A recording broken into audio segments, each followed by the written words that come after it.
Right, a little bit more about carbon-13 NMR. I'm not going to tell you how the machine works. If that's something that you're interested in, then you can go away and find out for yourself. So other than that, I'm just going to tell you the basics of how we interpret the spectra that we get from carbon-13 NMR. And we saw briefly before what they look like. So you just have a line at the bottom with some other lines on. They're not the most interesting of spectrum. This line at the bottom has this symbol here, which means chemical shift, and then it will say ppm, which is parts per million. And in carbon-13 NMR, we go from 0 to about 220. In carbon-13 NMR, there are only two things that we look for. So that is the number of peaks and the position of the peaks. Okay, so just those two things. How many peaks are there and what is the position of those peaks? And that will tell us about our structure. So the number of peaks tells us the number of carbon environments, and we'll come back and look at what that means. So number of peaks tells you the number of carbon environments, and the position of the peak tells you the type of carbon environment. Okay, so let's have a look. Probably at this second thing first makes kind of sense. So by type of carbon environment, what we mean is what your carbon is attached to. So a carbon which is only attached to other carbons is in a different environment to a carbon which is attached to an oxygen. Okay, so it's really all of this NMR is about looking what's attached to your atom of interest. So if you look on your data sheet, you will find some handy information to help you. So I think this is really badly drawn. It always annoys me on the data sheet, but this is the third page, and actually it's got two different scales on. So I wish they'd put this line across, but they haven't, so you need to remember to do it. So this top bit is to do with carbon-13 NMR, and this bottom bit is to do with proton or hydrogen NMR. So we'll come back to that. Now we're only interested in this top bit here. So you can see there are these blocks, kind of ranges of these chemical shift numbers. So between 0 and about 50, if you get a peak or a line on your spectrum in that range, your carbon may well just be attached to another carbon. So the type of environment is a carbon type carbon environment. It could possibly be a carbon to nitrogen or a carbon to chlorine or carbon to bromine, depending on its exact position. If you get a peak over here, say 140 ppm, then you know you've either got a carbon that's part of a double bond to another carbon, or one that's part of a benzene ring. If you get a peak right over here, in this kind of 160 to 220 area, you know that carbon environment is such that you've got a carbon attached to a double bonded oxygen. So the type of environment we find by looking at the position, which we call the chemical shift of the peak, and we use our data sheet to help us interpret that. Incidentally, if you look on the internet, you can find much more detailed versions of this. So sometimes they differentiate between a carbon double bond oxygen in a carboxylic acid and in a ester, for example. Our scale doesn't do that. So NEC10 just appears somewhere within this region. NEC single bond C just appears somewhere within this region. Okay, so it gives us a rough idea of our carbon environment and what's attached to that carbon.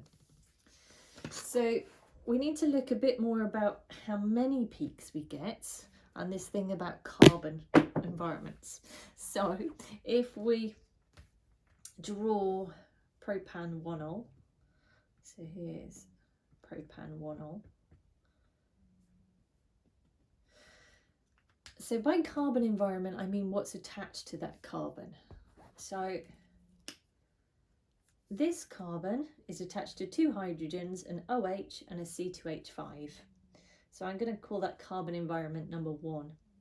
This carbon environment is such that it's attached to 2 hydrogens, a CH3 and a CH2OH. So this carbon environment, or this carbon, is not the same as this carbon. So that's a second environment. And then this carbon here is a CH3, so it's attached to 3 hydrogens and then it's got a CH2, CH2OH. So this carbon is not the same as either of the other carbons. So I'm going to call that the third carbon environment.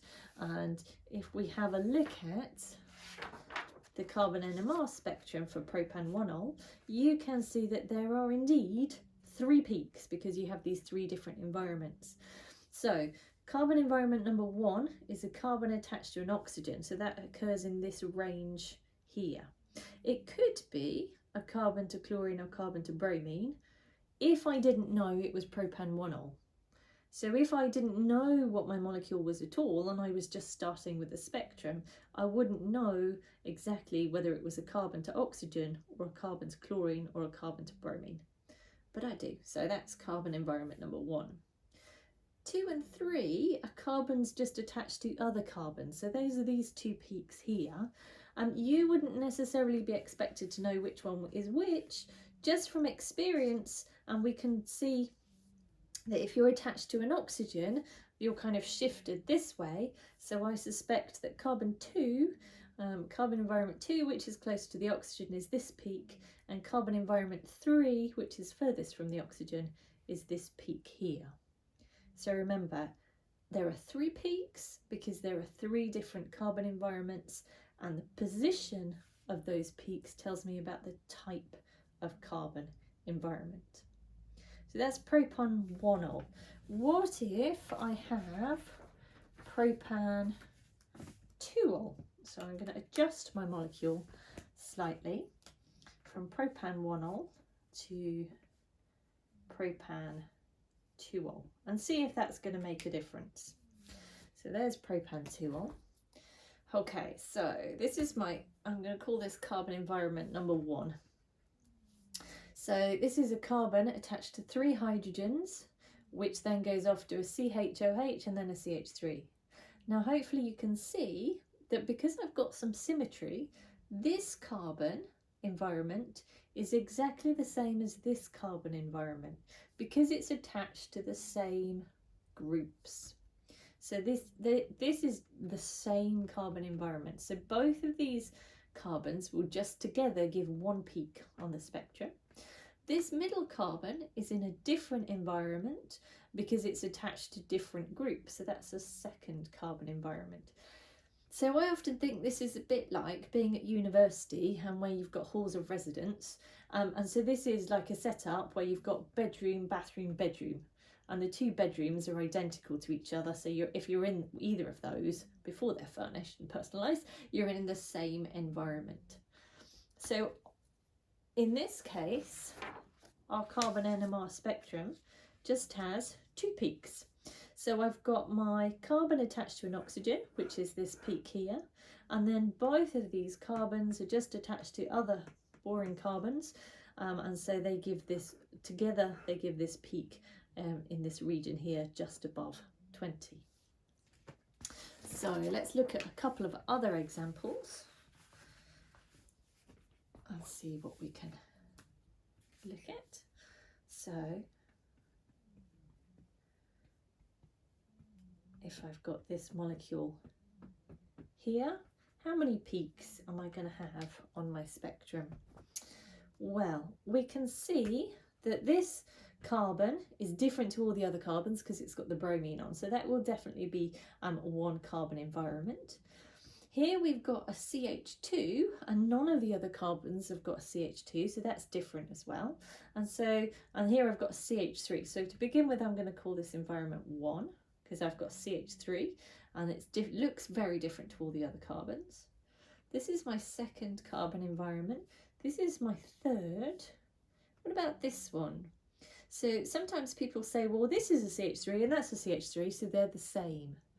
but it's not. You have to look at what's attached and keep looking along and down the line. So although it's got 3 hydrogens, if I keep looking, this is on the other side got a CHBr, whereas this has got 3 hydrogens and then a CH2. So this is a 4th carbon environment. So this is 4 carbon environments and would give me 4 different peaks. What about, they quite often give you benzene rings.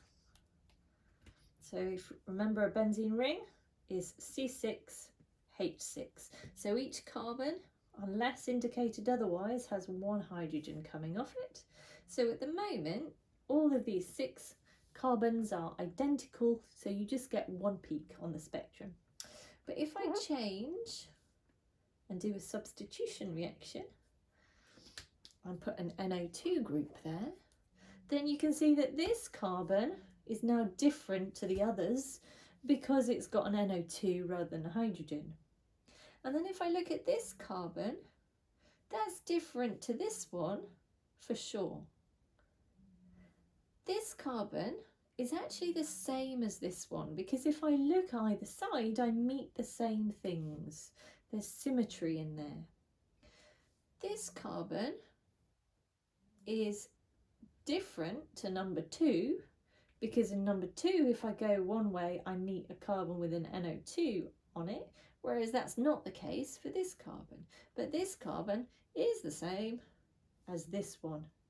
And this is a 4th carbon environment. So this would give me 4 peaks on my spectrum because I have 4 different carbon environments. So remember, the only things I look at on carbon NMR are the number of peaks, which tell me how many carbon environments I've got, and the position of the peaks, the chemical shift, which tells me the type of carbon I've got.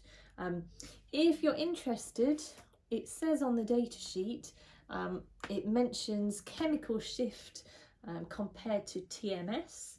So because all the machines are different, they actually put a standard in, which is TMS, which stands for tetramethylsilane, which is essentially a silicon in the middle for silane, tetra being 4, tetramethyl, so CH3, 4 CH3s, and all of those carbons are identical. They're in the same environment, so that just gives 1 peak, and they put that, they tell the machine that that's 0, and then the other peaks are shifted from that reference peak, which is why we call this chemical shift in parts per million. So they don't often draw that on your spectra, so we would just be interested in these 3 peaks here. So have a go at some questions and see how you get on.